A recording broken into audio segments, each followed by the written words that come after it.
What's up, guys? Fuck yeah. All right. Yeah, I'm from Canada, but I live here now. I live in America. Thank you. I got here like 11 months ago, and I'm learning so much.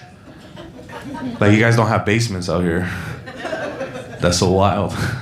But it makes sense. That's why you guys got caught with such weird crimes, because you do everything upstairs, you know? Everyone can just see you from the window. We do our crimes in the basement, you know? That's why you don't hear about it. It's nice to hear homeless people out here. They're fucking so confident, you know? It's nice to see. I was in West Hollywood walking behind this homeless guy. He shit his pants as he was walking in front of me, but he kept walking, right? I don't know about you guys. It smells like freedom to me, right? Let's go. Happy to be here. I've been here 11 months. I've been in a relationship for the last 10 years. Thank you for your support. 4 months ago, she left me. So thank you for your non-support. But she's in Canada, and I'm here. So technically, I left her, okay? And I'm thinking about it. I'm thinking about where it went wrong, right? And there was a time where she wouldn't let me go into the pharmacy with her to get Plan B, because she didn't want the pharmacist to know that I was the guy that did this to her. You know what I'm saying? In her eyes, the pharmacist was gonna give her the Plan B and be like, ew, you know? And it's like, baby, how are you gonna let me come inside of you, but not let me come inside with you? You know, your priorities all over the place. And that's when I learned what Plan B is. You guys know what Plan B is? If you don't know, it's a pill to destroy this thing inside of you. But it's not like abortion. It's like the sperm is only like halfway in the egg. The tail is still out. Picture a stepmom in a dryer, if you will. But then you take the Plan B and you spray Raid on the tail, and it's, you know what I mean? Or you throw up on a driveway and nobody does anything about it. But the next morning, an old Italian man comes and power washes it off, right? Whatever analogy works better for you, all right? You choose your own adventure.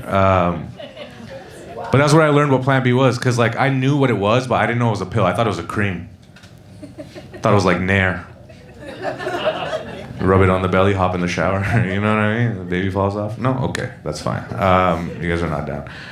But I'm single for the first time in 10 years, and a lady tried to fuck me recently.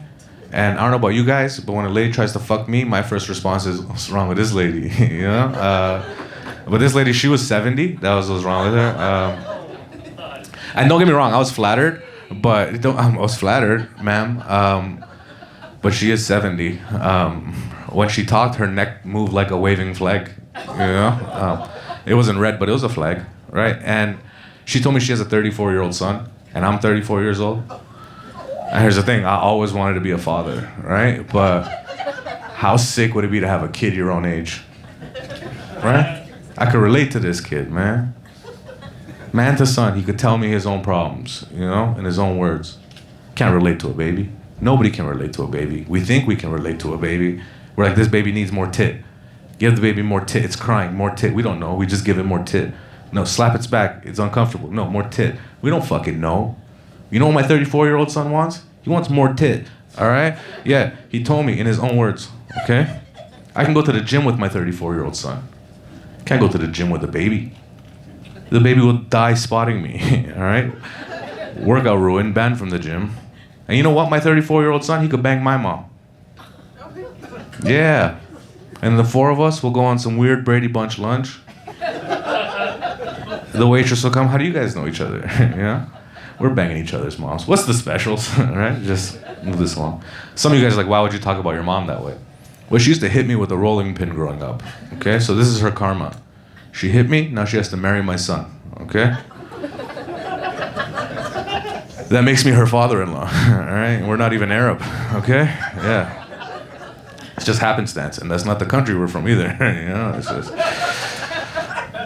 But I had a weird relationship with my family my whole life. You know, like even my dad, he worked night shifts my whole life, so I never saw the guy. When I was going to bed, he was leaving for work. When I was waking up, he was coming home from work. Never saw the guy. But he was a good dad. He was better than most dads. You know what I mean? Like he never molested me. But is it because of his work schedule? Is what I'm trying to say. You know what I mean? Did he not want to, or should I be thanking the guy who made the schedule? Is what I'm trying to figure out. My dad's a good guy. He was kind of an asshole, but you could be both. That's the duality of man, right? You could be both. You could be an asshole and you could be a good guy. Like, he was a huge misogynist.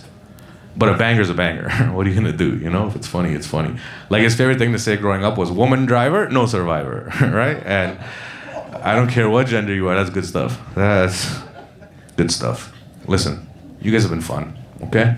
Keep supporting live comedy.